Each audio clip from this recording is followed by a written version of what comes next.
তো রান্নাবান্না শুরু হয়েছে, দুপুরে রান্নাবান্না। তো ভাত তো হয়ে গেছে, আর ওদিকে আমি পুজো টুজো দিয়ে তারপরে রান্না শুরু করেছি। ভাত হয়ে গেছে, আর এখানে করবো হচ্ছে দেখো বসিয়েছি টমেটোর চাটনি। তো টমেটোগুলো ছিল, ভাবলাম একটু চাটনি করে নিই। শেষ পাতে তো চাটনি ভালোই লাগে, তো একটু চাটনি করব। আর এখানে দেখো নিরামিষ সব সবজি কেটে রেখেছি, এটা দিয়ে একটা নিরামিষ তরকারি করবো। আর ওই দেখো এটা হচ্ছে কিশমিশটা একটু ভিজিয়ে রেখেছি।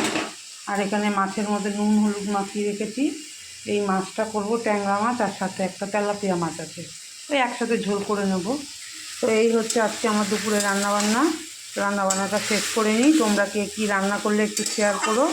আর আমার তো একটু দেরি হয় রান্না করতে, পুজো টুজো দিয়ে তারপরে রান্না করি।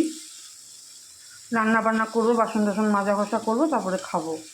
স্নান টান তো হয়েই গেছে। তো এই হচ্ছে আজকে আমার দুপুরের মেনু।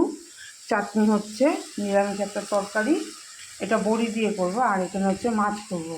ব্যাস, এই হচ্ছে রান্না। চলো তাহলে আজকে ভিডিওটা শেষ করি, পরে আবার তোমাদের সাথে দেখা হবে। টাটা।